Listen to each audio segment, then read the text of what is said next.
محترم میاں صاحب بہت بہت شکریہ. یہ مچ نیڈڈ پریس کانفرنس تھی. ایک انگریزی میں کہتے ہیں کہ ٹو لٹل ٹو لیٹ. چلو ٹو لٹل تو نہیں تھی لیکن یہ بہت لیٹ ہے.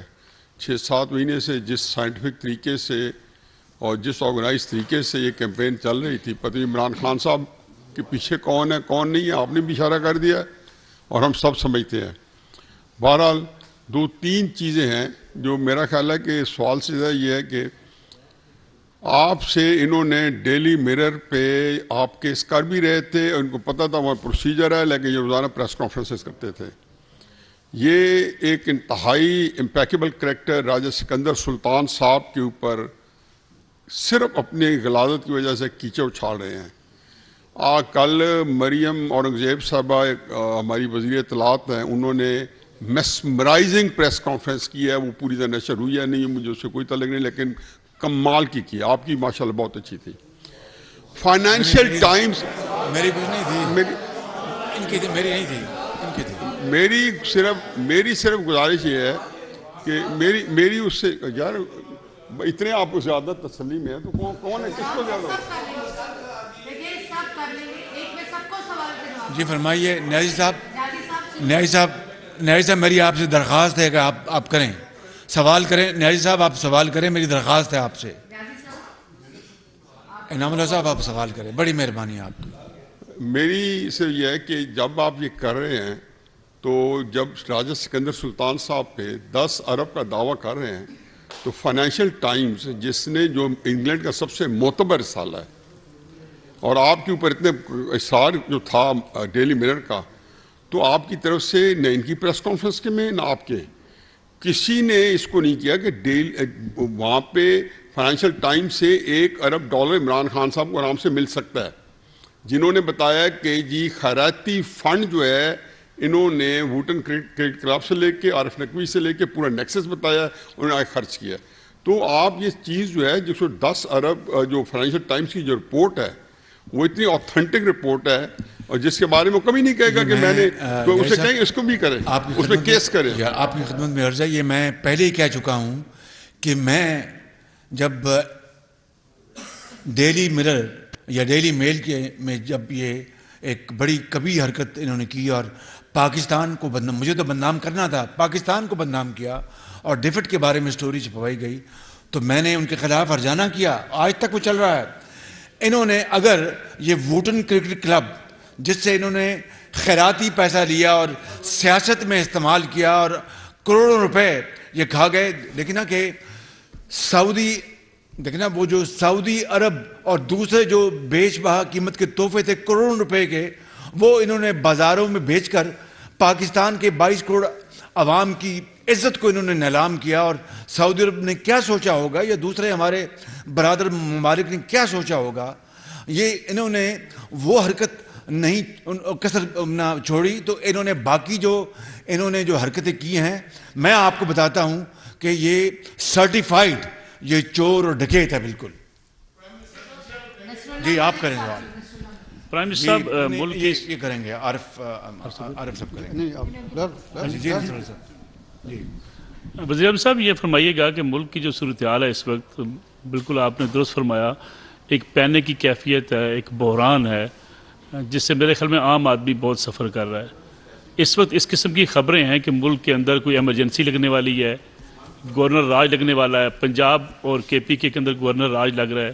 ایک تو اس کے بارے میں فرما دیجیے گا کہ حکومت اس قسم کا کوئی ارادہ رکھتی ہے. دوسرا آپ نے کہا کہ الزامات کی ایک لمبی فہرست آپ نے گنوائی جو آپ کے خلاف, آپ کے خاندان یا آپ کی جماعت کے خلاف لگتی رہی. شہزاد اکبر صاحب روزانہ پریس کانفرنس کرتے تھے, آپ کی حکومت آنے کے بعد وہ کہیں غائب ہو گئے. کسی نے پکڑ کے ان کو قانون کے کٹہرے میں کھڑا نہیں کیا کہ اس ملک کو الزام تراشی کی سیاست کی طرف وہ کیوں لے کر گئے.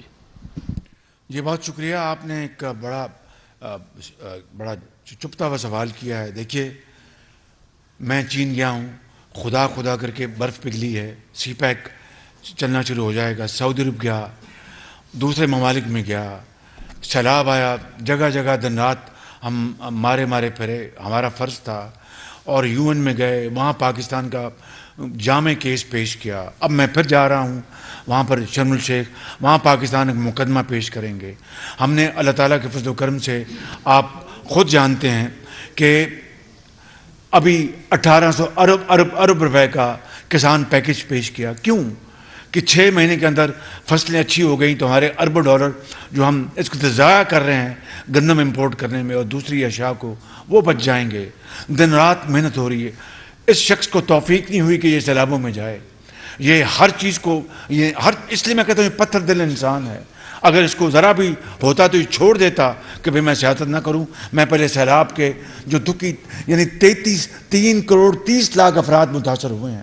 تو اب یہ ہیجانی کیفیت، یہ جو ملک کے اندر جو انتشار اور یہ جو خانہ جنگی کا ماحول یہ پیدا کر رہا ہے، ہم انشاءاللہ اس کے خلاف ایک سیسا پلائی دیوار کی طرح کھڑے ہوں گے. آپ کوئی کسی غلط فہمی میں نہ ہو. بالکل اس کا یہ ایک ڈرپوک شخص ہے. انشاءاللہ اللہ نے چاہا تو مجھ جیسا ناتواں انسان بھی پاکستان کے وجود کو بچانے کے لیے پورا رول ادا کرے گا. جی ارشاد میاں صاحب، یہ جو آپ نے فل کوٹ کی شرط لگائی ہے، یہ خاصا امتحان میں ڈال دیا چیف جسٹس کو. آپ نہیں درخواست کی ہے میں نے. نہیں میں عرض کر رہا ہوں، اگر یہ سینئر موسٹ 3 ججز جو ہیں انکلوڈنگ چیف جسٹس ہو جائے کمیشن تو یہ بہتر نہیں ہوگا؟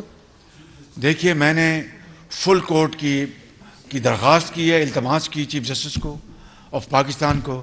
اس میں کوئی مذائقہ نہیں ہے. یہ سنگین ترین الزام لگا ہے، سنگین ترین الزام لگا ہے. اس سے زیادہ بڑا الزام کو ہو نہیں سکتا. دیکھیے کہ پاکستان کی سیاسی، پاکستان کی جو جمہوری جو جڑیں ہل گئی ہیں، وجود ہل گیا ہے، فاؤنڈیشن ہل گئی ہے.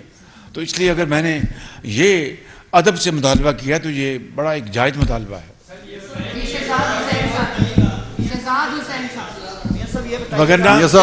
وگرنہ پھر کل کو کوئی ایسا فیصلہ آیا جو سینئر ججز کی بات کر رہے ہیں، پھر وہ کہیں گے، وہی پر زبان استعمال ہونا شروع ہو جائے گی. فل کورٹ کے اوپر میرا نہیں خیال کہ پاکستان کے چپے چپے میں کسی کو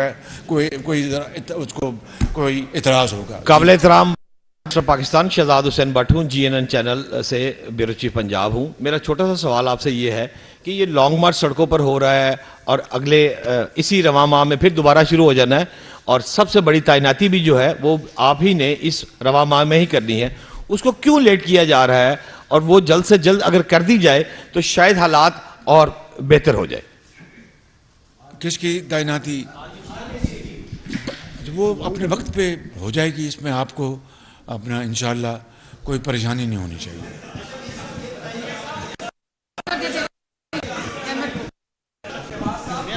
جناب پرائم منسٹر، ایک منٹ. میرا سوال یہ ہے کہ اس وقت پاکستان